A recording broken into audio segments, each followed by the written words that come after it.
Mulai hari ini kita bahas dua aliran atau dua pendekatan filsafat pendidikan lainnya, yaitu naturalisme dan humanisme. Ya. Minggu lalu kita sudah belajar perennialisme dan esensialisme, dan saya sudah lihat apa tugas kalian ya, juga di forum diskusi ya. Bagus, ada sejumlah pernyataan atau diskusi yang menurut saya menarik ya, dan menunjukkan bahwa sudah ada yang sudah paham betul ya perbedaan antara perennialisme dan esensialisme ya. Ya, sebenarnya kalau kita lihat kedua pendekatan itu, salah satu perbedaan itu ya pada apa namanya pusat ya, berpusat, satunya berpusat pada guru atau pengajar, yang satu berpusat pada individu atau ya anak didik ya. Esensialisme itu lebih ke arah itu ya. Nah, hari ini kita belajar naturalisme dan humanisme. Ini juga dua pendekatan yang mudah diperbandingkan ya. Jadi dari gambar ini sudah bisa terlihat ya, naturalisme berpusat pada alam, humanisme berpusat pada manusia ya. Nah, ini kita akan lihat satu persatu prinsip-prinsip dasarnya saja ya. Jadi tujuan saya adalah dengan memberikan prinsip-prinsip dasar itu supaya kalian punya referensi yang banyak berkaitan dengan berbagai pendekatan yang kita pelajari, supaya kalian punya referensi, punya perspektif yang luas, sehingga membantu untuk katakanlah dalam tanda kutip menciptakan pendekatan sendiri. Dan mengapa saya katakan begitu? Di forum diskusi juga ada yang bertanya ya, pendekatan mana yang paling cocok ya. Nah, tentu tidak ada yang total cocok untuk semua situasi ya. Itulah sebabnya filsafat pendidikan menganjurkan dengan memberikan sebanyak-banyaknya, dan yang kita pelajari ini cuma 6 ya, padahal masih banyak lagi ya. Dan diharapkan yang lainnya nanti saya sebutkan, kalian bisa pelajari sendiri supaya memiliki banyak referensi ya. Karena masing-masing ada yang mirip, tapi saya ingin kalian perhatikan itu perbedaannya pada, ingat pertemuan pertama itu pada pengandaiannya tentang siapa itu manusia dan apa itu realitas ya. Karena itu sangat menentukan model pendekatan. Demikian juga ketika kalian hendak membuat sendiri pendekatan, ya membuat sendiri dalam tanda kutip tentu saja, itu kalian juga harus memastikan apa pandangan kalian, siapa manusia itu. Ya. Karena pemahaman antropologismu akan menentukan bagaimana pendekatan pendidikan yang kamu gunakan. Apa itu realitas? Kalau kamu memahami bahwa realitas itu hanyalah yang bersifat fisik, yang bisa ditangkap oleh panca indera, maka tentu pendekatan pendidikan juga akan akan mempengaruhi ya, cara pandang begitu akan mempengaruhi pendekatan pendidikan. Nah, sama halnya dengan ini ya, kedua yang kita pelajari hari ini. Oke, sebagai mana mengajar ya, itu kita mulai dengan tujuan, yaitu pertama supaya mahasiswa memahami prinsip-prinsip dasar naturalisme dalam pendidikan. Yang kedua, memahami prinsip-prinsip dasar humanisme dalam pendidikan. Lalu yang ketiga, memahami perbedaan keduanya ya. Lalu menyimpulkan itu memang pekerjaan mensintesa ya, jadi itu memang pekerjaan yang butuh berpikir ya, karena semua mata kuliah yang kita berikan diharapkan supaya kalian sendiri mendorong pemikiran kritis ya. Oke, kita mulai dengan naturalisme, prinsip dasar. Naturalisme itu yakin bahwa alam itu, realitas itu adalah alam ya. Jadi tidak ada realitas di luar alam. Alam adalah totalitas realitas itu sendiri. Jadi tidak ada apapun di balik alam yang kita sebut dengan pencipta, sebut dengan apapun itu, tidak ada ya. Alam kasat mata ini adalah realitas. Makanya Hawking ya Dia bilang naturalism is a type of metaphysics which takes nature and the soul of reality. Ya. Jadi bicara metafisika yang berada di luar fisik ya bagi kaum naturalis ya itu sebenarnya sudah naturalisme itu sudah bentuk metafisika sebenarnya. Hukum-hukum alam itu kan tidak terlihat tetapi dia betul memungkinkan alam bekerja sesuai dengan hukum-hukum itu.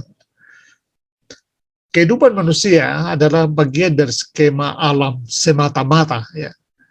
Manusia bagian sepenuhnya dari alam ya. Everything comes from nature and returns to nature. Segala sesuatu datang dari alam dan kembali ke alam ya.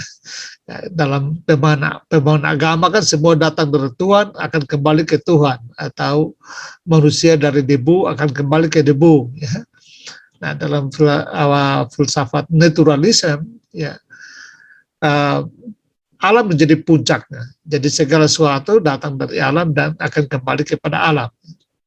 Nah, saya ingin tambahkan sedikit supaya kalian memahami bahwa boleh dikatakan naturalisme ini memang karena ya klaim ontologisnya seperti ini, pemahaman tentang realitas seperti ini, maka memang dia tidak mempercayai adanya Tuhan. Ya.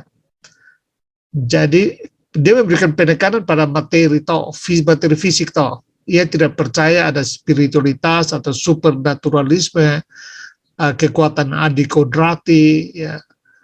Itu dia tidak percaya, tidak ada itu ya di dalam naturalisme ya. Realitas bersifat monistik, artinya realitas tunggal. Ya. Tidak ada realitas mendua ya, tidak ada katakanlah jiwa dan raga itu tidak ada ya. Raga itu ya manusia itu ya tubuh tok itu ya. Bahwa ada jiwa yang buat dia berbicara dan macam-macam ya, tetapi itu tetap struktur-struktur materi yang melekat pada tubuh fisiknya ya. Jadi karena dia sifatnya monistik, maka realitas alam itu ya itu realitas tertinggi, atau nanti kita lihat penjelasannya lebih detail bahwa ya inti dari alam itu, inti realitas itu kan atom ya. Nah itulah realitas sejati sebenarnya, dan karena itu bersifat partikel-partikel padat yang bisa diobservasi dengan panca indera. Ya. Nah, boleh dikatakan bahwa naturalisme ini karena begini, lebih dari ateisme ya, lebih ekstrim sebenarnya dari ateisme ya. Jadi kalau kalian mendengar ateisme itu ya bayangannya ini orang-orang yang tidak percaya Tuhan. Tapi sebenarnya kalau kita mendalami ateisme, dia tidak percaya Tuhan personal ya, Tuhan yang katakanlah yang dipercayai oleh agama-agama Abrahamik ya, Kristen, Islam dan Yahudi. Tetapi ateisme masih mempercayai adanya semacam kekuatan kosmik ya, semacam metafisika yang nanti dia bisa juga bicarakan dengan kosakata Tuhan kosmik ya, kira-kira begitu ya. Kadang-kadang itu disamakan misalnya Albert Einstein atau Isaac Newton itu termasuk Darwin itu dianggap percaya pada Tuhan kosmik, jadi bukan Tuhan personal. Nah, jadi di situ kalian sudah bisa dapat gambaran ya tentang klaim ontologis ya, tentang realitas, dan juga klaim antropologis ya, tentang siapa manusia ya. Nah, kita akan lihat tambah di sini dari 3 jenis naturalisme. Yang pertama disebut dengan naturalisme fisik. Nah, ini meyakini bahwa realitas ada di alam semesta, ya, bukan di dalam individu. Individu itu bagian dari alam semata-mata, ya. Jadi tidak lebih dari manusia, tidak lebih dari katakan lebih istimewa dari alam itu tidak ada. Ya, manusia adalah komponen-komponen alam. Ya, karena itu manusia juga hidup dan bertumbuh sama halnya dengan alam, sama halnya dengan tumbuhan dan makhluk hidup yang lain. Yang kedua, naturalisme mekanis. Nah, ini menganggap manusia sebagai mesin, ya, mesin belaka. Tidak ada roh dan jiwa. Ya. Nah, seperti tadi sudah saya sebutkan, pikiran itu hanya materi yang terdiri dari atom, ruang kosong, dan gerak. Nanti kita lihat bahwa ini ajaran ini muncul sebenarnya dari Demokritus, ya. Demokritus yang mengajarkan yang atomisme itu sebenarnya datang dari Demokritus di abad Yunani antik, Yunani klasik, ya. Dan yang ketiga itu naturalisme biologis, ya. Nah, ini menjelaskan manusia dalam bentuk kehidupan yang lebih rendah, ya, dari mana ia telah berevolusi. Artinya, ya, manusia itu memang ini Darwinis betul, ya, atau barangkali lebih ke Herbert Spencer. Herbert Spencer ini seorang Darwinisme sosial, ya. Jadi menganggap perkembangan manusia termasuk perkembangan kematangan kognitifnya, kesadarannya itu ya kesadaran evolusi juga, ya. Jadi misalnya penjelasannya begini, misalnya kita bilang bahwa loh kan manusia itu bisa mengasihi, bisa berbuat baik, itu kan lebih baik dari, katakan lebih tinggi adab itu dari makhluk hidup yang lain, ya. Nah, naturalisme biologis atau Darwinisme sosial akan mengatakan bahwa iya betul, manusia mengasihi dan macam-macam berbuat baik itu bukan karena agama, tetapi karena ada evolusi kesadaran yang berkembang dalam dirinya, bahwa kalau itu tidak dilakukan, saling berbuat baik tidak dilakukan, saling mengasihi tidak dilakukan, maka manusia akan menghancurkan spesiesnya sendiri, ya, karena perang antara manusia lalu saling membunuh, ya. Nah, kesadaran akan ancaman seperti itulah yang membuat manusia berevolusi dalam kesadarannya untuk membangun hubungan baik antara sesama, ya. Jadi sama sekali mereka mengabaikan semua ajaran-ajaran moral agama, ya, atau kearifan-kearifan budaya, ya, yang tidak bersifat alamiah, ya, untuk memberikan penjelasan tentang siapa manusia itu, ya. Nah, jadi dari sini sudah makin jelas bagi kalian bagaimana naturalisme memaknai realitas, ya, bentuk realitas macam apa yang dia andaikan. Demikian juga manusia macam apa yang dia andaikan, ya, dalam membangun model pendidikannya atau pendekatan pendidikannya, ya. Sekali lagi sama-sama semata-mata alam. Nah, itu menjadi pegangan bagi kalian untuk bisa membayangkan pendekatan naturalisme, ya. Tokoh-tokohnya sudah saya sebut tadi, ya, Demokritus, Epicurus, Aristoteles, Bacon, Comte, Comesius, Herbert Spencer yang tadi sudah saya sebut, Huxley, Bernard Shaw, Rousseau. Nah, terutama Lucretius ini seorang Epikuren, ya. Kaum Epikuren ini hidup zaman filsafat antik, ya, dan mereka ini HP-nya. Nah, dia seorang sastrawan, sebenarnya sastrawan Yunani. Lalu dia menulis sebuah buku yang judulnya On the Nature of Things, ya. Nah, di situ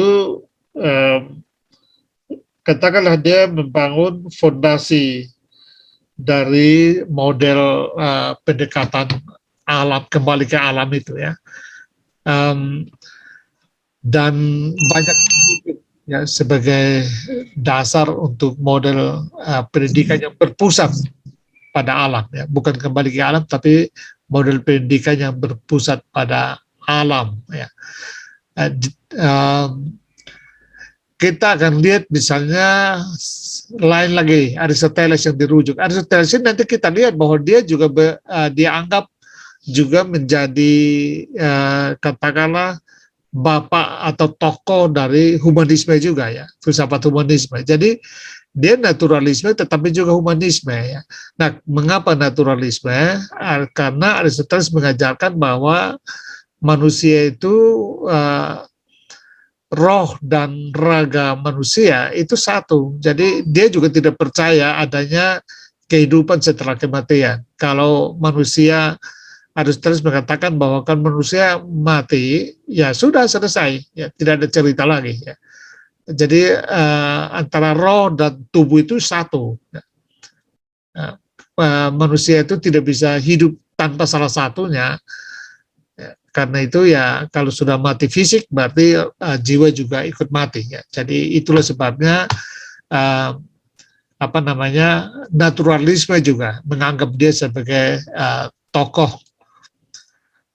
Nah, kita lihat tujuan naturalisme secara umum sebenarnya ada 5 tujuan. Nanti kita lihat juga tujuan-tujuan yang lain yang diberikan oleh Herbert Spencer misalnya. Tetapi secara umum sebenarnya ada 5 ini ya. Jadi pertama ekspresi diri ya. Tujuan naturalisme itu adalah supaya siswa atau naradidik bisa mengekspresikan dirinya secara bebas, ya. Merealisasikan dirinya secara bebas. Secara bebas tidak dalam pengertian negatif ya, dalam pengertian positif ya. Maksudnya kalau negatif itu kan seolah-olah buat apa aja yang melanggar moral itu boleh, bukan begitu maksudnya ya. Tentu biasanya dalam naturalisme itu ekspresi yang bebas itu atau realisasi diri yang bebas itu adalah dalam kesatuan atau dalam kesadaran bahwa kita adalah makhluk alam natural, jadi tetap taat pada hukum alam, karena hukum alam itu katakanlah menjadi ya tertinggi atau menjadi acuan ya. Lalu yang tujuan yang kedua adalah perawatan diri ya. Pendidikan harus mempersiapkan naradidik untuk merawat diri, termasuk merawat alam. Ya. Diri yang sehat sejajar dengan alam yang sehat. Ya. Jadi itu tidak terlepas. Kalau diri yang sakit itu sebenarnya gangguan alam, kan gitu ya. Karena diri itu dengan alam satu, atau diri kita adalah alam, ya. Bagian penting, bagian dari alam, bukan bagian penting, tapi bagian yang menyatu dari alam, maka perawatan diri itu sejajar dengan perawatan alam ya. Jadi hidup yang katakanlah harmoni lah dengan alam ya. Merawat diri dan merawat alam itu menjadi satu. Lalu yang berikut, pendidikan harus mengembangkan naradidik secara total, secara utuh ya, secara holistik ya. Tentu secara holistik di sini atau secara total di sini tidak dalam pengertian model pendidikan perennial ya, yang sehat jasmani dan rohani itu ya, karena dia tidak memahami, kalau dalam naturalisme tidak mengenal yang namanya rohani itu ya. Jadi total ini tentu berkaitan dengan total dari semua potensialitas individu, potensialitas manusia itu dikembangkan dalam pendidikan. Jadi pendidikan harus melihat semua potensi total dari naradidik, lalu itu lewat kurikulum, lewat pendekatan, lalu itu dipastikan untuk berkembang secara full ya. Nah ini kan akhirnya hampir sama juga, pendekatan ini hampir sama juga dengan esensialisme sebenarnya. Maksudnya supaya pendidik harus dekat dengan naradidik sehingga mengenal persis potensi mood-moodnya sehingga bisa dikembangkan secara total. Lalu yang berikut, survival of the individual, itu pendidikan melengkapi naradidik untuk mampu hidup dalam alam, bertahan hidup dalam alam. Karena dia menjalani, katakan dia menjadi bagian dari hukum alam, ya, sehingga ya sama seperti halnya kita lepas hewan di hutan, misalnya ya kalau kita banyak orang yang saya punya visi yang sama ya dengan orang-orang yang misalnya mereka menemukan monyet atau harimau yang kecelakaan, sakit lalu dirawat ya, setelah itu dilepaskan kembali ya, lepaskan kembali hutan. Saya kira itu tindakan yang baik dan saya setuju itu. Nah, itu ketika dilepas kembali kan dia harus sudah siap untuk survive kan, bisa hidup dalam hukum alam ya. Kan dalam hukum alam berarti makan memakan itu kan memang itu bagian dari mekanisme pertahanan diri kan. Jadi makan memakan dalam alam itu ya bukan kejahatan, tetapi memang itu ya hukum untuk mempertahankan diri untuk melanjutkan kehidupan. Nah, saya kira life skill itu yang diajarkan kepada naradidik supaya mereka punya kemampuan survive ya dalam kehidupan. Dan yang kelima, menyediakan pendidikan yang praktis ya. Tidak mau pendidikan yang terlalu abstrak dan tidak berguna ya. Naturalisme ingin mendesain sebuah model pendidikan yang langsung ya berguna bagi manusia, yang berguna juga tidak dalam pengertian misalnya supaya bisa kaya, bisa bukan itu dalam pengertian yang demikian juga ya. Berguna ya dalam pengertian supaya dia bisa hidup dalam hukum alam itu ya. Belajar dari alam lalu hidup bersesuaian ya dengan alam ya, kira-kira begitu. Nah, ini yang mungkin di PPT yang saya berikan itu belum ada Herbert Spencer ya. Saya pikir penting untuk ditambahkan ya. Jadi dalam esai-esainya Herbert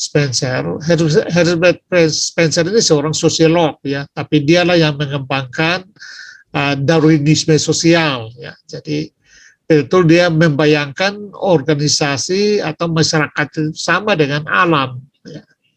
Berevolusi sama dengan alam berevolusi, hanya tentu tekstur-teksturnya berbeda karena tekstur alam dengan sosial tentu berbeda, tetapi diadaptasi. Nah, menurut Spencer ada 5 tujuan dari naturalisme, yaitu pemeliharaan diri. Saya kira tadi kita sudah lihat juga ya, mengamankan kebutuhan hidup, ini yang dimaksud dengan survive tadi ya. Lalu meningkatkan anak diri ya, ini yang dimaksud dengan holistik tadi atau pengembangan total tadi.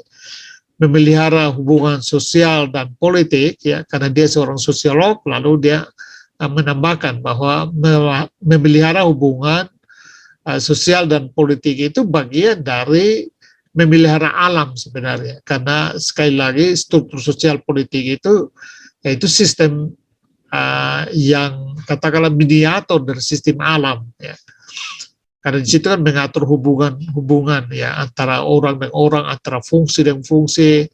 Nah, itu sama halnya dengan di alam juga hubungan antara hukum rantai makanan ya. Itu kan juga menunjukkan hubungan-hubungan. Ya. Lalu menikmati waktu luang ya. Ini terutama tentu saja dalam alam ya. Nah, tetapi Spencer tidak hanya mengajukan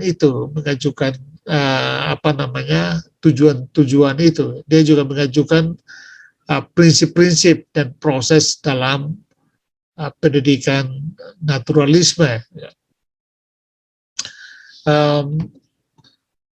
Setidaknya ada 8 prinsip ya. Yang pertama, pendidikan harus menyesuaikan diri dengan alam ya. Ini sekali lagi alam menjadi pusat ya. Saya ingin memberikan penegasan di sini bahwa banyak pendidikan kan kebanyakan model pendidikan itu kan manusia atau naradidik menjadi pusat ya. Tetapi kalau naturalisme sudah jelas alamlah yang menjadi pusat, bukan manusia ya. Jadi manusia dididik untuk menyesuaikan diri dengan alam. Nah, yang kedua, proses pendidikan harus menyenangkan ya bagi anak didik, bagi naradidik ya.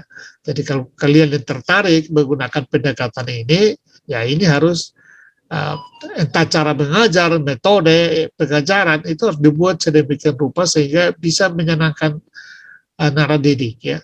Itu menjadi syarat utama dulu ya. Setelah saya kira pendidikan umumnya begitu ya, harus bisa membuat rasa nyaman naradidik, baru pembelajaran bisa dimulai.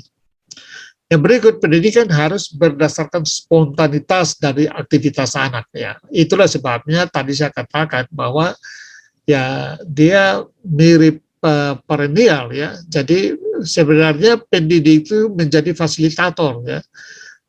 Dan juga coacher ya, dia coach, memperhatikan secara detail ya, individu ya, supaya bisa mengembangkannya sesuai dengan corak atau hobi ya dari darah didik. Yang berikut, memperbanyak ilmu pengetahuan merupakan bagian penting dalam pendidikan ya. Nah, kebanyakan ilmu pengetahuan yang dimaksud itu semua metode-metodenya metode yang kolaborasi langsung dengan alam, ya. Belajar langsung dari alam. Ya. Jadi lebih banyak itu nanti kita lihat pendekatan pembelajaran naturalisme itu langsung dengan alam. Ya, kalau mau belajar tentang monyet ya, itu datang ke sana, habitatnya, lalu bisa mengamati, bisa mengkonstruksi ya pengetahuan dari situ. Pendidikan dimaksudkan untuk membantu perkembangan fisik sekaligus otak. Ya. Sekali lagi tidak ada cerita pengembangan rohani ya, karena itu tidak ada dalam paradigma realitas naturalisme ya. Jadi fisik dan otak. Praktek mengajar adalah seni menunda ya. Itu apa artinya? Tidak ada mengajar itu tidak tuntas ya, dalam sekali. Dia menunda artinya selalu ada dalam proses. Ya, proses yang tidak pernah selesai. Lalu yang ketujuh, metode instruksi dalam pendidikan itu menggunakan cara induktif. Apa artinya? Cara induktif itu ya dia membangun data dari alam, dari lapangan, ya, dari bawah, karena bersifat induktif. Jadi fokusnya pada data ya. Ini salah satu sikap ilmiah yang penting, based on data ya, based on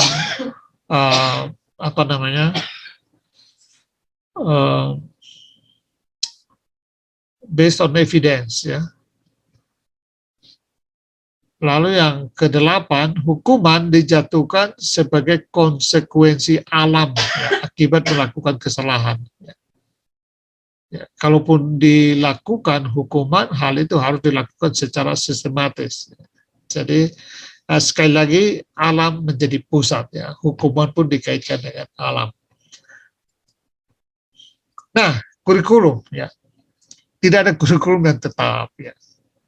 Ya, karena dibangun dari pendekatan induktif tadi kan. Jadi ya katakanlah kurikulum dibangun di dalam lapangan, ya, di dalam pengamatan. Ya. Lalu setiap anak diberi hak untuk menentukan kurikulumnya sendiri. Ya. Jadi ini tujuannya adalah supaya anak bisa mentransformasi atau mensistematisasi minatnya, bakatnya sendiri ya di dalam kurikulum. Ya. Ini saya kira salah satu contoh yang menarik itu kalau kalian yang di Salatiga ya, kayak Korea Tohiba ya. Korea Tohiba modelnya agak mirip seperti ini. Sebenarnya kalau kita bisa kuliah luring, saya ingin mengajak kalian ke berapa pendidikan alternatif di Salatiga ya, antara lain Korea Tohiba yang memang sudah mendunia, punya Mas Din ya, Baharudin ya. Lalu Lebah Putih ya, punya Bu Septi yang Jarimetika itu kan di jalan ke arah Kopeng ya. Tapi ya mudah-mudahan kalau sempat luring dan kalian di Salatiga, barangkali kita bisa ambil waktu sehari barangkali untuk bisa keliling dua tempat itu. Nah itu modelnya seperti itu. Karena Lebah Putih itu juga dia meniru dari Korea Tohiba, itu modelnya seperti kurikulumnya. Jadi setiap hari Senin misalnya itu apa yang disebut dengan upacara bendera ya. Upacara bendera itu bukan upacara bendera seperti yang umum kita ketahui, itu adalah membahas kurikulum, membahas topik belajar minggu itu ya. Jadi tidak ada guru, istilahnya pendamping atau kakak ya. dengan muridnya bertemu hari Senin itu dalam apa yang disebut dengan upacara bendera itu saya baca bahasa sindiran ya, karena sekolah formal dulu itu dalam konteks ketika Korea Tohiba dibangun itu selalu apa dengan upacara bendera setiap Senin yang sangat membosankan itu kan. Lalu mereka buat itu, tapi bukan untuk upacara, melainkan membahas tentang topik minggu itu. Ya. Karena itu tidak kurikulum tetap. Ya. Membahasnya ya bahas secara setara antara murid dengan pendamping. Ya. Jadi sepakatnya apa ya langsung belajar itu. Ya. Itu sebabnya kalau kalian ke Korea Tohiba, anak-anak yang ada yang tidak pakai alas kaki, pokoknya tidak ada seragam, tetapi mereka banyak yang sudah mencipta lagu, menulis buku, komik, ya banyak sekali ya. Setiap 3 bulan itu dilakukan apa disebut dengan gelar karya. Ya. Nah gelar karya itu asal karya anak-anaknya, ya itu digelar memang. Ya. Masyarakat sekitar boleh datang. Nah kalau kalian di Salatiga barangkali nanti saya cek ke sana. Kalau pas ada bulan di mana gelar karya, barangkali perlu kalian ikuti ya. Menurut saya itu menarik ya. Nah ini model itu ya naturalisme menganut model yang macam itu ya. Lalu naradidik belajar langsung dari alam melalui pengalaman pribadi ya. Dan tentu mereka diberi metode ya supaya bagaimana dia bisa mengamati alam lalu dia jadikan itu sebagai pembelajaran ya. Dan menjadikan itu sebagai pengetahuan. Lalu yang berikut, mata pelajaran seperti pertanian, studi alam, berkebun, seni kerajinan, geologi, dan astronomi, itu juga diajarkan. Ya. Subjek dikorelasikan dengan aktivitas fisik anak, ya, dan dengan kehidupan sekitarnya. Jadi sekali lagi, dia sangat boleh dikatakan utilitarian, ya, sangat berorientasi pada manfaat langsung. Ya. Tidak ada pengajaran yang untuk katakanlah berhayal atau yang abstrak ya. Model-model pendidikan, mata pelajaran yang abstrak itu tidak diajarkan. Mata semua adalah subjek atau mata pelajaran yang bermanfaat langsung bagi anak, baik untuk mengembangkan fisiknya maupun mengembangkan otaknya ya. Jadi hanya 2 itu saja, pendidikan untuk mengembangkan fisik dan otak. Tidak ada di luar itu. Nah, meskipun tidak ada kurikulum tetap ya, tetapi ya ada semacam kurikulum dasar yang sebenarnya tetap juga kalau kita lihat ya. Tapi maksudnya tetap dalam pengertian bahwa tahapannya itu yang tetap ya, yang disesuaikan itu tentu adalah isinya atau subjeknya ya. Nah itu ada 2 tahap, yaitu tahap awal memang dia fokus untuk melatih keterampilan sensorik ya. Ya apa-apa yang dilakukan untuk melatih itu ya itu pendidik atau guru yang menyesuaikan dengan konteksnya ya. Tetapi prinsipnya tujuan besarnya dari tahap awal ini adalah melatih keterampilan sensorik dari anak-anak. Ini gunanya apa? Ya gunanya supaya dia bisa memiliki keterampilan dalam mengamati alam, mengamati atau menstrukturisasi pengetahuan ya. Karena sensorik kan sensitivitas 5 panca indernya itu kan untuk bisa mengamati alam dan jadi semacam metodologinya ya.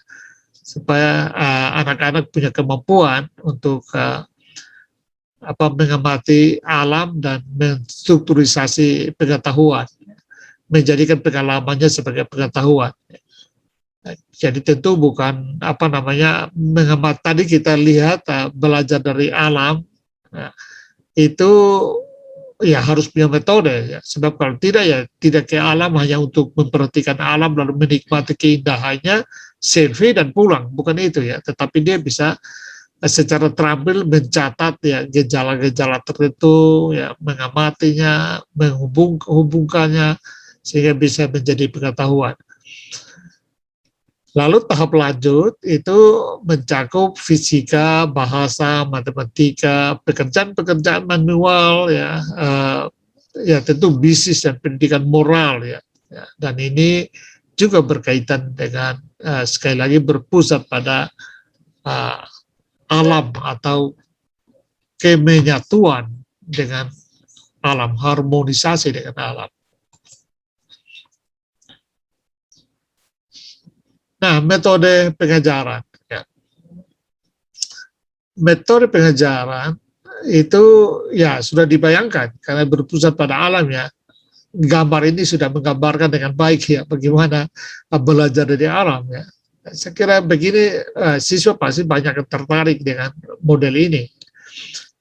Maksudnya pendekatan metodologisnya menurut saya termasuk menyetujui metode ya, yang digunakan oleh naturalistik, yaitu metode observasi. Learning by doing, ya, metode playway, observasi dan eksperimen itu digunakan agar naradidik dapat mengatur sendiri, ya, mengatur diri sendiri di alam. Ya. Ini misalnya kalau kita lihat gambar ini, nampaknya dia memang mengamati monyet. Ya. Ada satu model yang menarik, ya. Jadi pengamat ini datang waktu itu ya ke tempat habitat monyet itu, monyet-monyet kan masih liar sekali ya. Jadi begitu lihat manusia mereka lari bersembunyi di batu-batu karang dan di atas pohon-pohon, lalu paling mereka melempar dengan buah atau apa ya. Lalu dia membawa pisang, membawa makan pisang ya. Jadi dia kasih secara rutin, dia datang setiap minggu ya. Pada akhirnya pada pertemuan ke-7 atau 8 monyet-monyet mulai mendekat ya. Sampai tertentu mereka sudah bisa datang mengambil pisang langsung di tangan observer ini ya. Nah ini saya kira model yang digunakan oleh naturalisme ya, metode yang digunakan oleh naturalisme ya, dan itu sangat tepat sekali ya, mendapatkan pengetahuan ya baik karena pengetahuan itu dilakukan dengan katakanlah observasi langsung ya, atau learning by doing. Nah itu saya setuju ya, dalam hal ini ya, khusus untuk metode. Nah, menurut Rousseau juga orang Prancis, orang politik, filsafat politik sebenarnya, tapi juga dia termasuk salah satu tokoh yang dirujuk ya dalam filsafat pendidikan. Menurutnya siswa tidak boleh diberi pelajaran verbal apapun ya, melainkan mereka harus diajarkan pengalaman saja ya. Jadi maksudnya ya ngomong-ngomong seperti sekarang dan saya dan kalian nggak ada gunanya ya dalam naturalisme. Sebenarnya kita langsung masuk ke kelas lalu amati dan langsung belajar dari kelas. Kira-kira itu yang dimaksud oleh Rousseau. Jadi alami dulu ya, dialami dulu, atau misalnya kalian dikasih kesempatan untuk mengajar saja, ya, mengajar saja satu kelas misalnya, lalu diamati, nanti dari situ baru akan bisa ketahuan kalian lebih menonjol pendekatannya apa, lalu tinggal apa perlu diasah lagi atau diarahkan, itu diarahkan. Jadi langsung istilahnya ya mau belajar renang ya nyemplung aja ke dalam air gitu. Jadi belajar dengan langsung nyemplung ke dalam air, bukan lagi membaca teori-teori berenang, ya. Menonton video-video teknik berenang, tidak perlu begitu menurut Rousseau. Ya. Langsung nyemplung ke air dan di situ akan langsung belajar bagaimana dia bertahan hidup dan tentu saja akan bisa berenang, ya, terlatih berenang. Guru mencoba memberikan banyak pelatihan langsung dan pengalaman praktis ya, sekali lagi ya, karena learning by doing tadi ya. Nah, menurut saya metode ini menarik ya, metode ini menantang ya. Ya, tapi juga kita harus ingat ya, itu juga mengandaikan perbandingan guru dan murid tidak boleh terlalu besar juga ya. Kalau guru dan murid, satu guru menghadapi 60 murid, ya kelas-kelas kita di UKSW kan 60 ya. Saya berpikir kritis itu 60, ada yang sampai 80 ya. Wah, itu kelihatannya susah kalau kita naturalisme ya.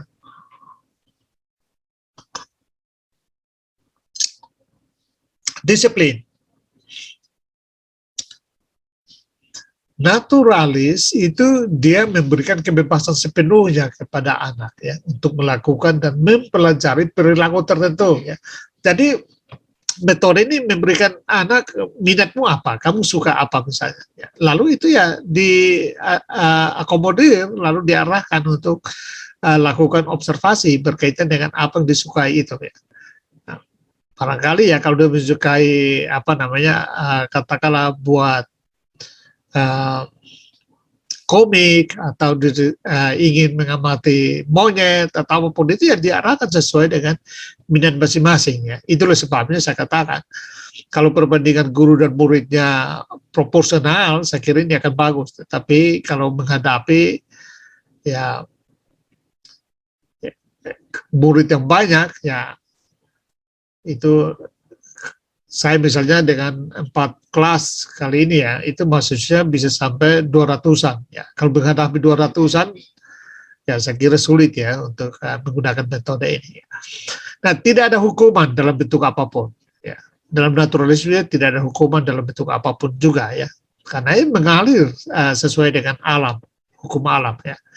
Nah, disiplin eksternal itu juga tidak boleh ada, tidak diinginkan ya, karena menghalangi perkembangan anak. Ya. Jadi misalnya misalnya contoh begini ya, misalnya model pendidikan konvensional kan, kalau kamu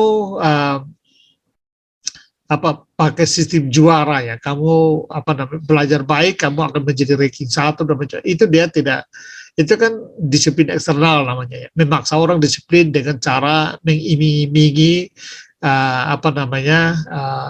status ya sebagai ranking 1 dan macam-macam itu ya. Itu tidak natural jadinya kan gitu ya.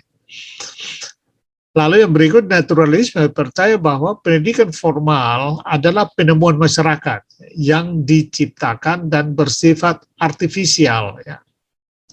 Oleh karena itu, disiplin buatan yang kaku harus dihindari dalam proses belajar mengajar. Jadi, dia sama sekali menolak ya, aturan-aturan macam-macam itu ya, untuk menertibkan siswa. Dan bagi dia sebenarnya perilaku siswa, perilaku naradidik, ya itu semua adalah ya perilaku alam. Kan gitu ya, jadi tidak ada yang aneh dengan perilaku siswa ya, itu semua bagian dari proses alam ya. Karena itu adalah penampakan alam, sehingga tidak ada yang perlu dirisaukan, ditertibkan atau diatur-atur ya. Itu namanya disiplin eksternal. Jadi biarkan anak disiplin karena punya kesadaran sendiri untuk belajar, punya kesadaran sendiri untuk mendapatkan sesuatu, mencapai sesuatu ya.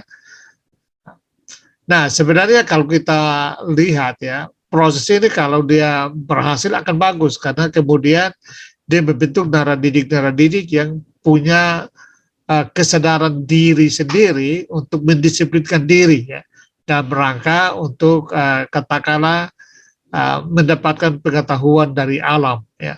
Jadi dia disiplin itu dalam proses penyesuaian dengan alam ya, bukan karena dipaksa oleh orang tua atau oleh guru untuk melakukan sesuatu ya. Untuk melakukan sesuatu dan mendapatkan sesuatu ya, itu tidak diinginkan oleh naturalisme. Nah, bagaimana peran guru? Guru selalu berada di belakang layar. Ya. Dia adalah penonton atau pengamat. Ya. Dia tidak ikut campur dalam kegiatan siswa. Ya. Jadi hanya sekali lagi dia hanya membantu siswa untuk memiliki memilih minat, memiliki bakat, menunjukkan bakatnya, lalu sudah dimotivasi, diarahkan, difasilitasi untuk dia lakukan kegiatan sesuai dengan minat dan bakatnya ya. Jadi tidak campur. Guru berperan sebagai fasilitator, ya, pengatur panggung, ya. Jadi ekosistem pendidikannya diatur oleh guru, ya.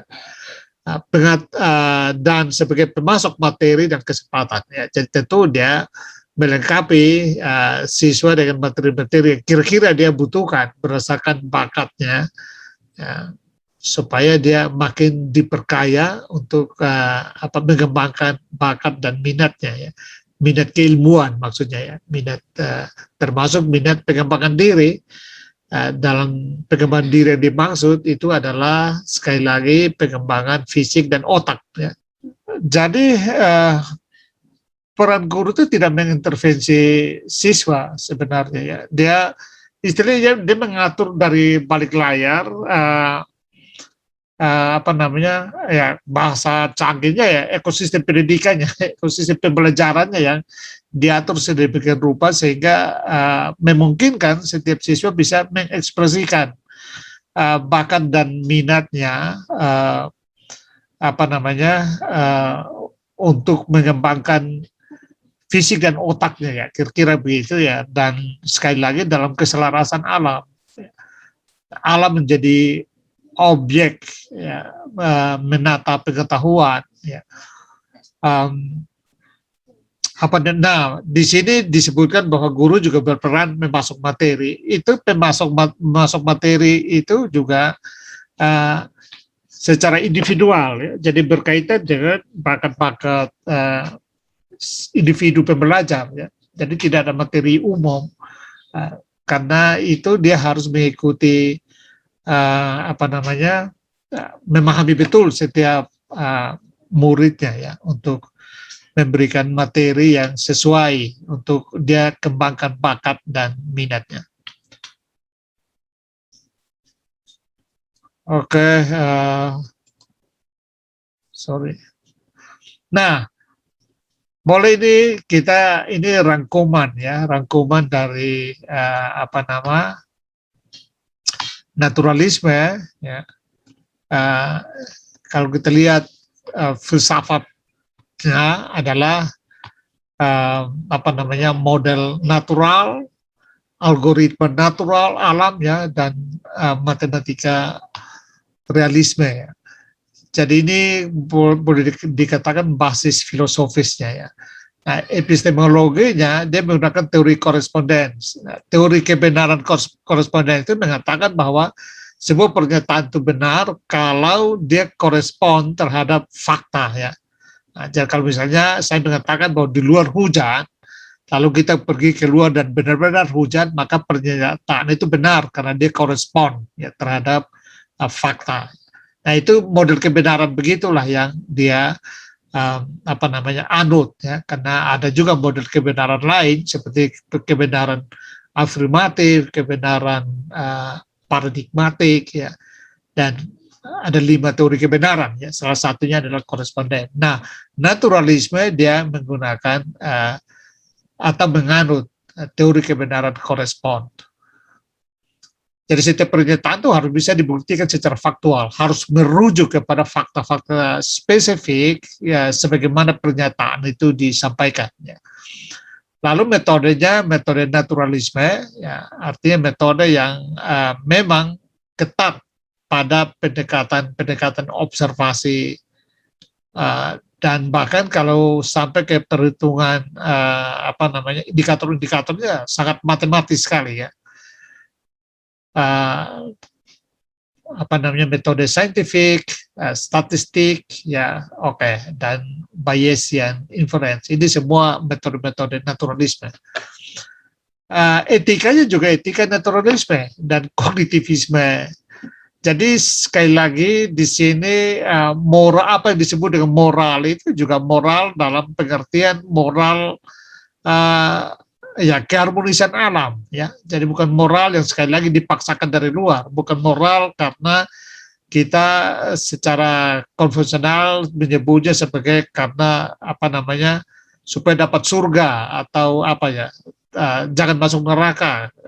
Moralitas tidak dibangun seperti itu dalam naturalisme. Nah, yang ditolak oleh naturalisme tentu adalah supernatural ya. Itu sama sekali tidak masuk, atau apa yang disebut dengan a priori ya. Pendidikan atau secara filosofis diyakini bahwa manusia punya apa namanya ide bawaan ya. Kita telah lahir dengan nilai-nilai tertentu di dalam diri ya, kebenaran-kebenaran tertentu ya, di mana kita cepat nyambung kalau ngomong soal itu. Misalnya kalau kalian nonton sinetron ya, ada adegan tertentu yang membuat ada yang cepat tersentuh ya, dan mungkin menangis, Sebaliknya temanmu mungkin dia malah tertawa, tetapi pada adegan lainnya temanmu itu yang menangis. Nah itu ada sentuhan-sentuhan tertentu ya yang dalam filsafatnya Kant ya dianggap itu a priori. Jadi ada kebenaran-kebenaran bawaan yang tidak nyambung, tidak punya hubungan dengan pengalaman. Tanpa berhubungan dengan pengalaman pun kita telah membawa itu. Itu yang disebut dengan a priori. Nah itu ditolak oleh naturalisme, bahwa manusia ya barangkali dia akan mengikuti apa namanya teori yang tabula rasa ya, yang mengatakan bahwa manusia lahir sebagai kertas kosong ya, yang diisi dengan pengalaman-pengalaman. Lalu apa namanya, skeptisisme ya dan kebenaran relatif ya. Saya kira naturalisme menolak ya, skeptisisme. Artinya bahwa kebenaran itu mutlak, ya, tapi mutlak itu karena alam, karena bisa hukum alam kan mutlak ya, tidak bisa apa pasti, hukum alam kan pasti ya. Jadi dia termasuk nah misalnya kalau ajaran a priori dari Kant, misalnya Kant dianggap skeptis karena apa? Kant mengatakan bahwa misalnya Tuhan itu bukan objek pengetahuan, karena itu tidak bisa diketahui Tuhan itu ya, itu namanya skeptis ya. Jadi ada jenis realitas tertentu dalam hukum a priorinya Kant, Immanuel Kant, bahwa manusia tidak bisa menjangkau atau tidak punya metode untuk mengetahui Tuhan ada atau tidak ya. Nah, itu dianggap skeptis. Nah, naturalisme menolak sikap-sikap yang begitu, bahwa mutlak, alam itu mutlak, bisa diamati dan dia punya hukum-hukum yang absolut. Lalu yang berikut, filosofi pemikirannya itu tentu saja materialisme ya, dia menganut materialisme, artinya kebenaran itu bersifat materi ya. Karena itu ya apa namanya, representasi ya, materi atau alam itu ya representasi dari realitas atau kebenaran itu sendiri ya. Teori fungsionalisme itu juga dikembangkan oleh Herbert Spencer ya. Jadi betul-betul semua berpusat pada manfaat ya, makanya model pendidikannya kan kayak praktis ya, langsung bermanfaat. Nah, yang disebut dengan metafisika dalam naturalisme itu ya struktur realisme ya. Lalu realisme keilmiahan ya, namanya realisme itu real dalam pengertian bisa diukur ya, bisa diobservasi dengan panca indera kita ya. Jadi tidak ada yang di luar yang tangkapan panca indera, itu tidak ada ya, tidak ada realitas di luar tangkapan panca indera. Nah saya kira itu ya naturalisme ya. Ini sumber-sumber yang digunakan saya belum upload di offline ya, jadi karena ini saya rekam juga, nanti rekaman ini juga saya akan upload ke offline supaya apa namanya, bagi kalian yang ingin mendengarkan ulang kuliah ini bisa mendengarkan lagi ya dengan sumber-sumber yang digunakan. Baik, kita masuk ke humanisme ya. Tentu humanisme akan berbeda ya, dua-dua punya perbedaan yang mudah diperbandingkan, karena yang satu alam dan yang satu berpusat pada manusia ya. Naturalisme berpusat pada alam dan humanisme berpusat pada manusia. Saya langsung dengan mengutip Foster ya, the four characteristics of humanism are curiosity, a free mind, a belief in good state, and a belief in the human race. Jadi memang pusatnya pada human race. Bahasa kritik ya terhadap humanisme adalah dia memuja manusia. Mungkin kalian yang belajar sejarah ya sudah paham bahwa humanisme ini dia muncul di abad Renaissance. Memang sudah hadir di dalam filsafat Yunani antik ya lewat Protagoras misalnya, tetapi nanti dia tenggelam di dalam era filsafat pertengahan, lalu nanti di era Renaissance dia bangkit kembali ya. Humanisme, dan kemudian terutama abad ke-17-18 dia muncul sebagai salah satu bentuk pendekatan filsafat pendidikan yang banyak atau kuat pengaruhnya ya. Saya kira mungkin ini pengaruhnya paling kuat ya adalah humanisme ya, yang kadang-kadang juga orang secara apa namanya agak sembrono ya mengaitkan humanisme lalu dengan ateisme juga kadang-kadang seperti itu ya. Karena seolah-olah memuja manusia lalu tidak lagi memuja Tuhan ya. Nah, itu juga pernyataan yang ada benarnya tapi tidak totally benar ya, karena tidak selalu seperti itu.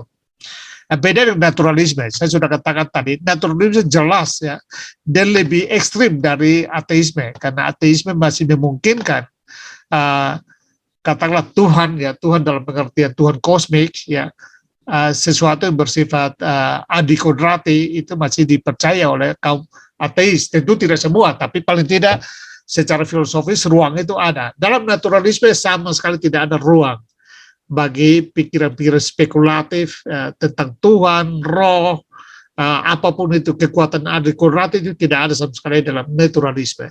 Nah, dalam humanisme memang pusatnya kepada manusia, tetapi ya tidak berarti lalu humanisme sama dengan ateis, tidak berarti begitu. Bahwa banyak humanis yang ateis, ya kalian paham dulu.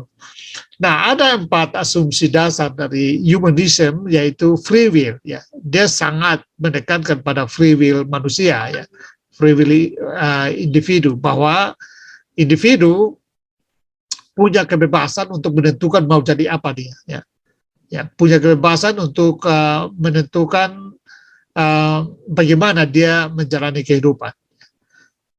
Dia juga asumsi berikutnya adalah emotional impact learning. Artinya dia bisa memutuskan untuk dia belajar apapun juga dalam rangka mencapai keinginannya, dalam mencapai cita-cita tertingginya. Lalu intrinsic motivation itu juga dia punya kekuatan internal yang membawanya dia untuk mencapai cita-cita tertinggi atau menjadi dirinya ya. Itu dia percaya bahwa setiap orang punya intrinsic motivasi internal, kekuatan internal yang bisa membawa dia untuk mencapai hal tertinggi yang ingin dialami atau dicapai dalam kehidupan ini ya. Dan yang berikut, innate goodness. Dia yakin bahwa setiap individu atau manusia itu baik. Ya. Pada dasarnya manusia itu baik. Setiap orang itu baik. Ya. Jadi kebaikan itu adalah bawaan. Kalau komputer kita bilang default ya. Defaultnya manusia itu sebenarnya kebaikan. Ya. Jadi setiap orang itu baik. Ya. Desainnya baik. Fitrahnya itu baik. Nah, ini saya kira dari sini kalian sudah bisa paham ya bagaimana klaim antropologis humanisme, bagaimana humanisme memahami siapa manusia itu ya. Nah, tokoh-tokohnya kita lihat lagi ya, ada Protagoras, Socrates, Aristoteles lagi ya, kita lihat ya, Aristoteles muncul lagi di sini ya, karena memang boleh dikatakan Aristoteles adalah ilmuwan yang, kalau saya mau sebutkan, dia adalah ilmuwan pertama ya di planet ini ya. Oke, Protagoras, Socrates sudah memberikan, misalnya Protagoras lah yang mengatakan bahwa manusia adalah ukuran segala-galanya ya. Jadi dia disebut dengan Bapak Humanism, Protagoras ini, karena dia yang pertama kali mengatakan bahwa manusia adalah ukuran segala-galanya. Jadi masa itu dia diasingkan dari Yunani, Athena, karena dianggap dia mengajarkan ateisme ya, sehingga dia diusir ya, atau diasingkan ya. Padahal yang diajarkan adalah bahwa segala sesuatu tuh ukurannya adalah manusia ya. Tidak ada di luar itu, tidak ada Tuhan yang menentukan ini benar, ini salah, ini baik, ini buruk ya. Yang mengukur adalah manusia ya. Lalu nanti Aristoteles juga ya disebut humanism karena dia juga menjelaskan tentang struktur manusia ya, yang saya sudah sempat sebutkan tadi ya, bahwa manusia itu terdiri dari raga dan jiwa, namun dua-duanya satu Sehingga kalau raganya sudah mati, ya maka selesai, realitasnya selesai. Ya. Tidak ada lagi realitas setelah kematian. Ya. Lalu Demokritus juga ya, Demokritus ini juga tadi kita lihat Demokritus di naturalisme juga ya, karena dia yang mengajarkan atomistik bahwa realitas sejati adalah atom atau katakan realitas sejati adalah materi ya. Nah, tetapi dia juga muncul di sini ya, karena dia menggambarkan tentang peran-peran manusia ya. Nah, kaum Epikurus juga kalian lihat dia muncul lagi di sini ya. Tadi juga di naturalisme juga ada ya. Nah, tapi yang mau saya katakan adalah bahwa para filsuf-filsuf Yunani antik punya cara pandang yang begitu kompleks ya, sehingga dia hampir punya sentuhan-sentuhan dengan berbagai pendekatan. Ya. Lalu nanti yang terakhir-terakhir ini ya Machiavelli, Maslow ya, terutama Maslow hadir di sini karena Maslow yang memetakan tentang hierarki kebutuhan manusia ya. Karena sekali lagi pendidikan humanisme menjadikan manusia sebagai sentral ya, sebagai pusat ya. Itulah sebabnya harus memahami level-level kebutuhan manusia. Karena itu pendidikan harus didesain dalam rangka untuk memenuhi ya kebutuhan-kebutuhan atau hierarki kebutuhan manusia itu. Ya. Karena prinsip humanisme adalah selama manusia itu tidak diurus beres, kebutuhan-kebutuhan intrinstiknya tidak diurus beres, maka dia tidak bisa belajar. Ya.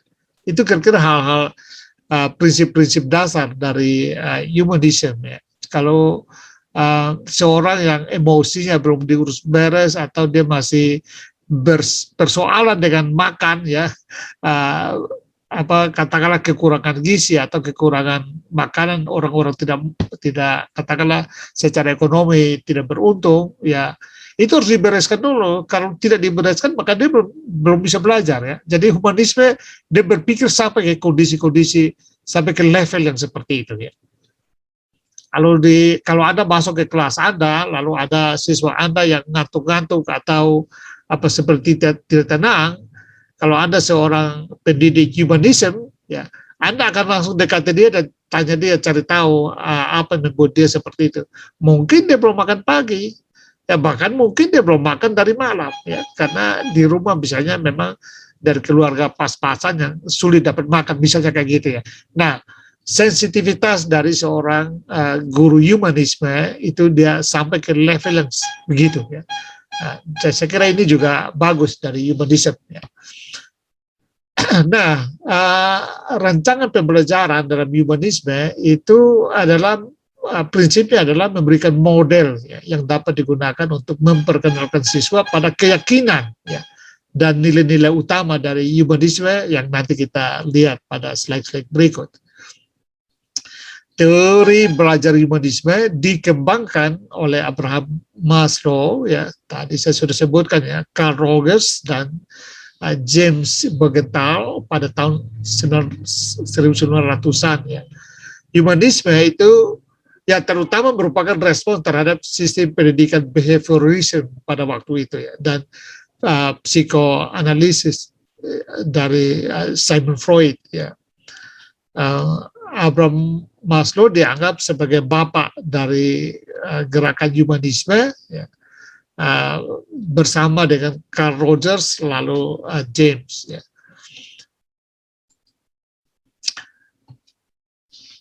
Nah, bagi humanisme, karena mereka posisinya adalah menghadapi behaviorism ya.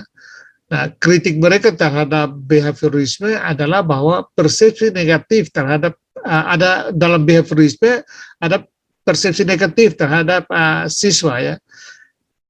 Behaviorisme menganggap bahwa memang ada manusia yang katakanlah punya sisi-sisi negatif atau sifat-sifat negatif ya, karena itu butuh pendekatan desain pendekatan berkaitan dengan perbedaan-perbedaan sifat dan motif individu ya, karena dia berpusat pada behavior orang ya, perilaku orang. Nah, itu ditolak oleh humanisme karena bagi humanisme ya manusia adalah makhluk baik ya. Itu yang tadi saya sudah sampaikan asumsi, salah satu asumsi ya, uh, bahwa manusia bawaan aslinya itu baik. Nah, ini misalnya pengkondisian operan dalam psikologi behaviorism itu kan menyarankan bahwa manusia hanya bertindak dengan cara yang baik atau buruk karena hadiah atau hukuman dapat dilatih berdasarkan keinginan ya. Jadi behaviorisme kan lalu untuk membuat manusia menjadi baik, ya dia menciptakan sistem ranking misalnya, atau kalau orang anak nakal lalu diberi hadiah, kalau dia baik akan diberi hadiah, maksud supaya dia jangan nakal kan gitu ya. Kalau dia nakal diberi hukuman ya. Nah ini sangat ditolak oleh humanisme. Itu kan behaviorism ya. Karena misalnya kalau kita lihat teorinya Pavlov ya, yang apa ya katakanlah menganggap manusia itu seperti percobaan anjing itu kan.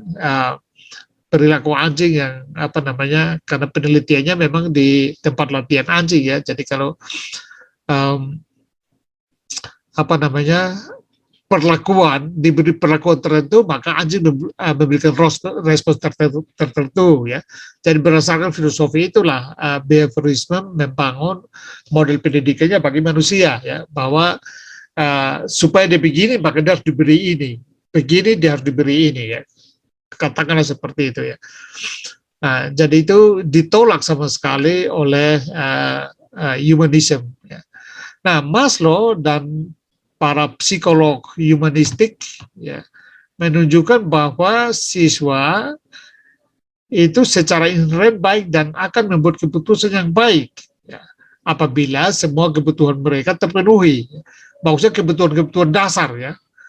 Nah, psikologi humanistik fokus pada gagasan bahwa peserta didik itu mengeluarkan yang terbaik dalam dirinya, dan mereka bahwa manusia itu didorong oleh perasaan mereka lebih dari penghargaan apa namanya dan hukuman ya.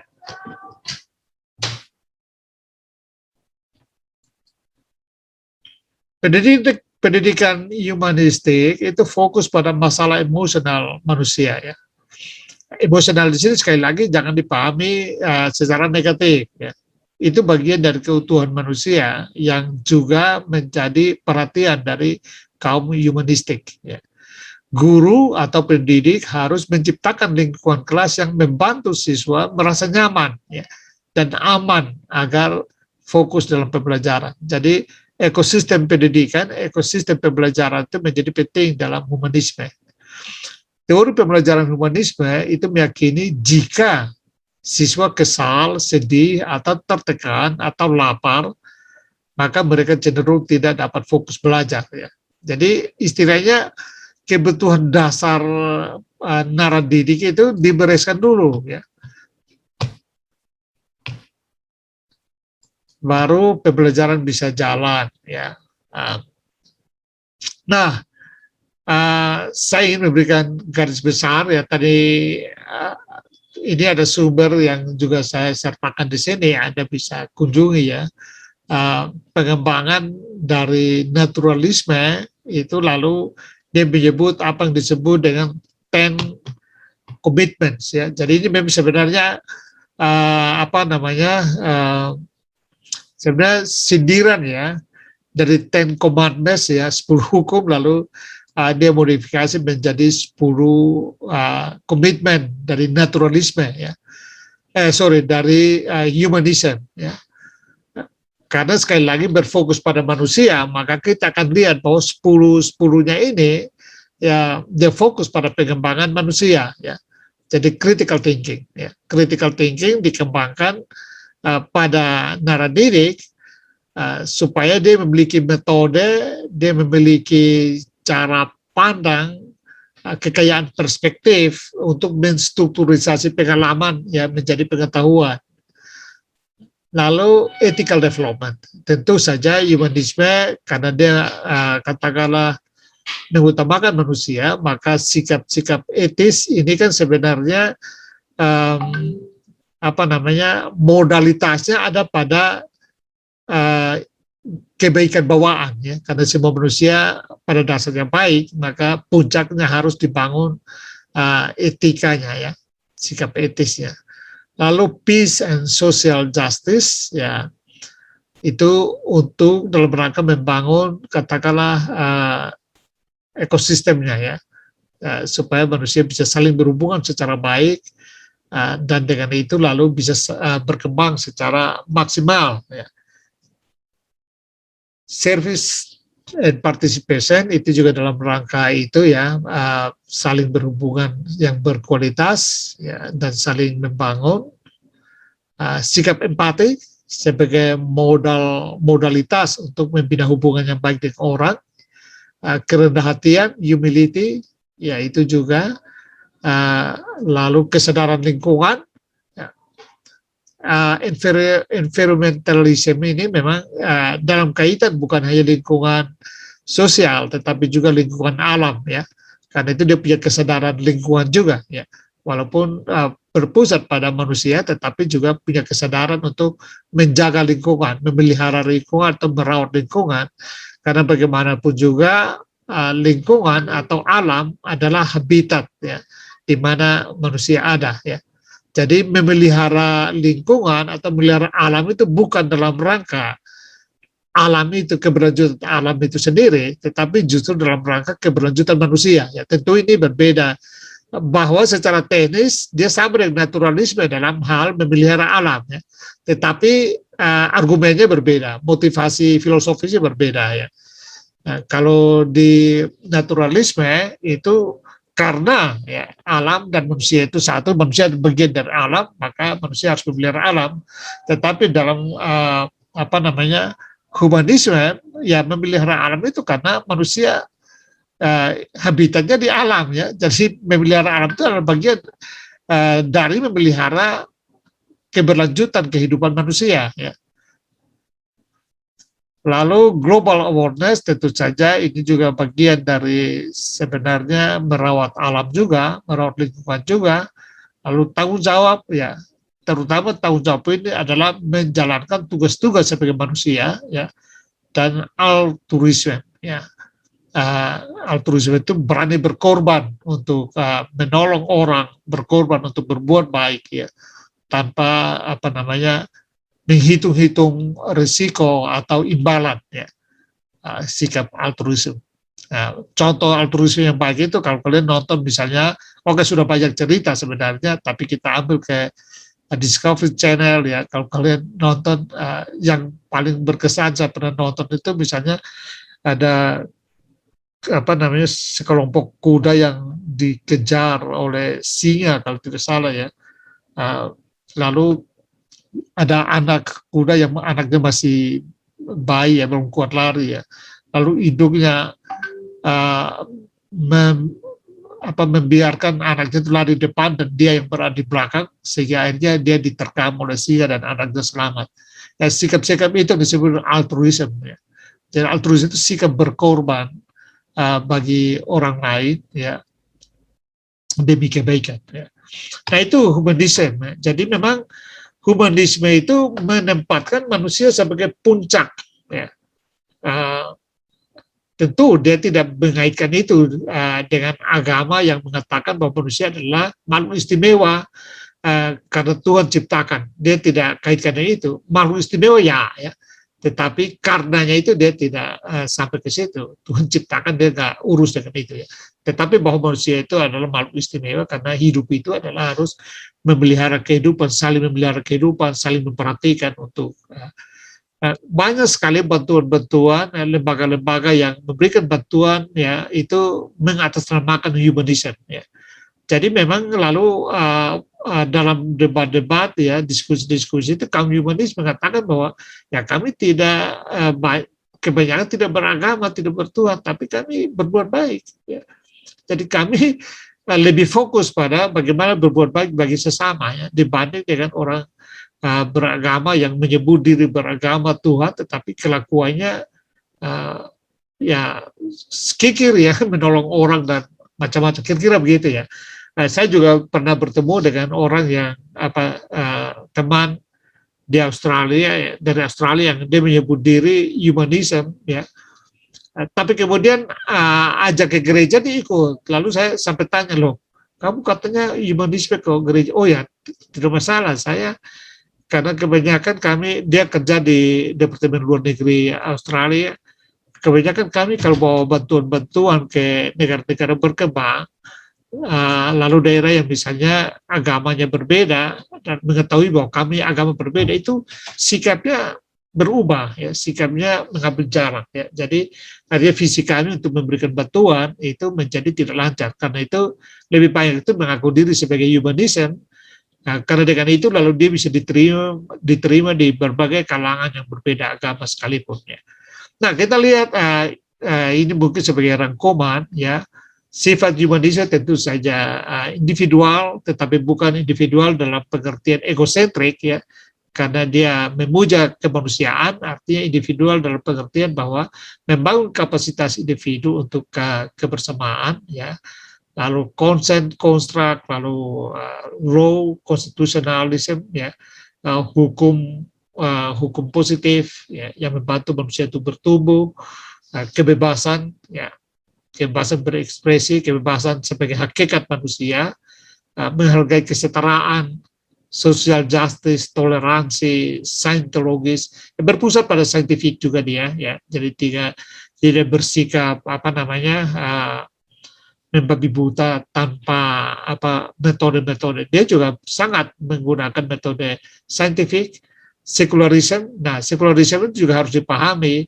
Kadang-kadang orang juga mengatakan sekularisme adalah ateis. Oh, tidak juga, ya. Sekularisme itu sebenarnya pada prinsipnya adalah dia meminta kita untuk ketika kita berbicara sains jangan bawa-bawa Tuhan ke dalam, ya, supaya kita maksimal membahas fenomena-fenomena alam, fenomena-fenomena ilmiah.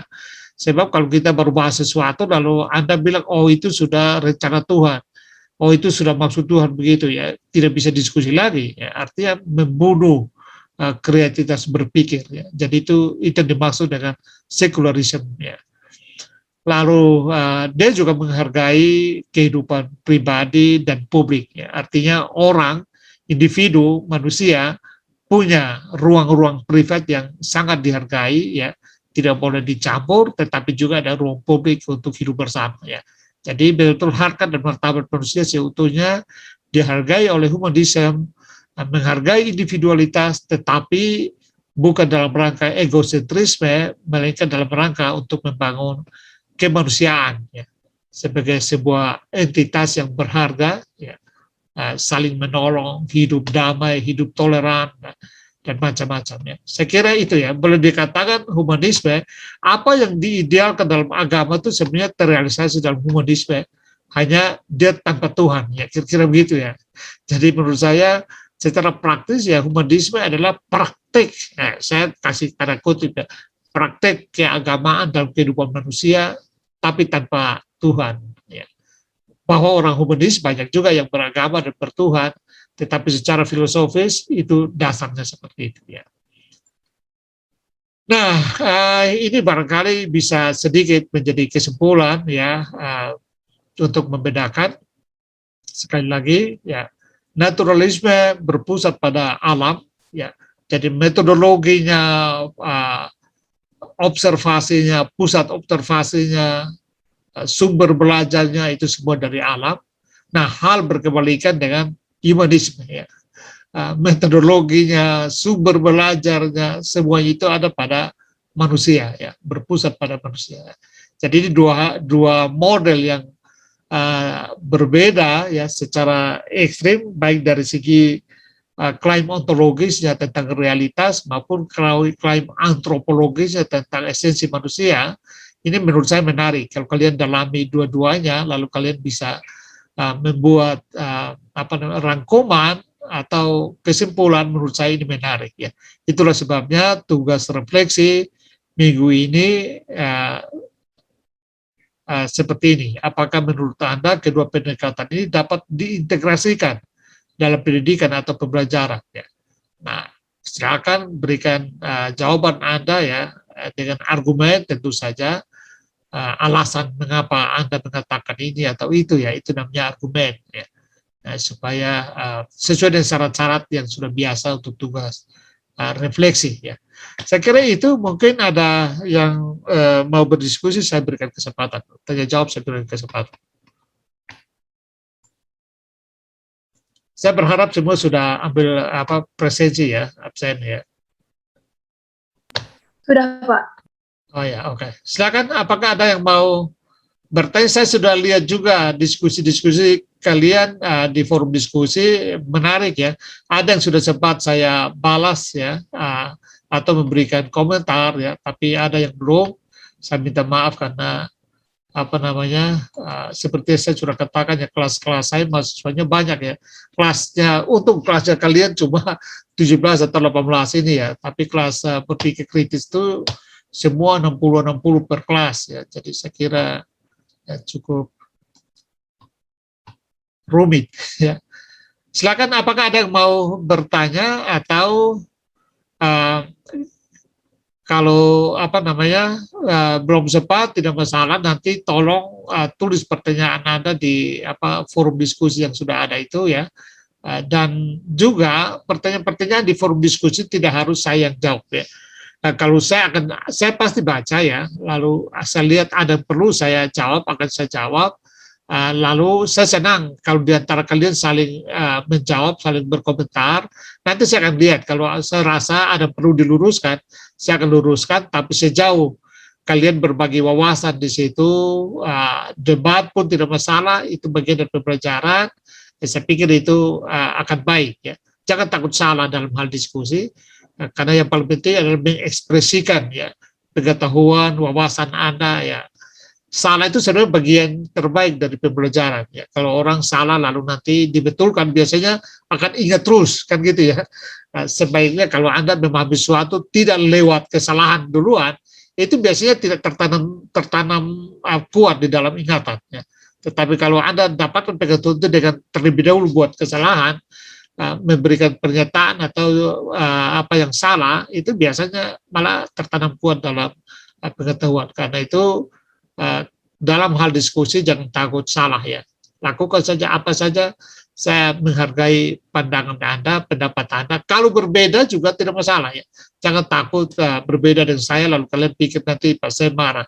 Tidak seperti itu. Berpikir kritis, kita harus berpikir kritis, artinya menghargai perbedaan itu tidak masalah. Yang penting adalah kita harus mencari data ya, argumen supaya argumen kita jangan terjebak di dalam prinsip pokoknya begini, pokoknya begitu, tidak boleh begitu. Harus dibalik pernyataan kita punya argumen. Ya. Saya kira itu. Sagita, ada pendapat? Untuk ini Pak, tugasnya Pak, ini kan jam 1 Pak, Ya. itunya. Nah, apakah memang jam 1 atau memang 11.59 nanti malam? Seperti biasa. Oh, di dalam itu? Oh, tapi Pak, jam 1 Pak. Oh begitu, nanti sorry. Nanti saya berpikir, itu salah itu ya. Nanti saya berpikir ya. Oke, ada lagi? Nanti kalau misalnya mengumpulkan takut itu Pak, takut kelihatan terlambat. Gitu. Oh ya, oke. Saya akan segera berpikir ya. Terima kasih. Yang begitu kamu harus ingatkan ya. Kata saya kadang-kadang karena kelas lain juga ya. Jadi stylenya kelas yang satu sudah begitu, nanti yang lain tidak sadar bahwa itu sudah kelas lain ya, jadi harusnya stylenya berbeda. Ya, ada lagi?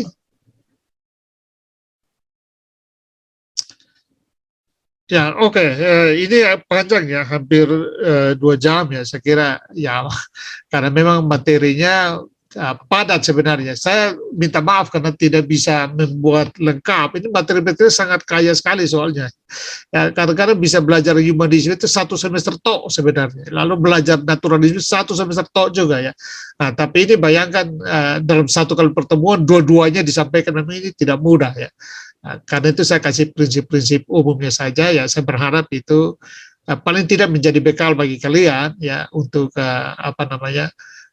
bisa memperkaya referensi supaya kalau menurut saya kalian perlu menemukan style, menemukan pendekatanmu sendiri yang unik ya, berdasarkan apa yang telah kita pelajari ini. Saya berharap nanti kita belajar tentang Ki Hajar Dewantara, lalu kita bisa dapatkan sesuatu model yang model kita ya, asli khas Indonesia, kira-kira begitu ya.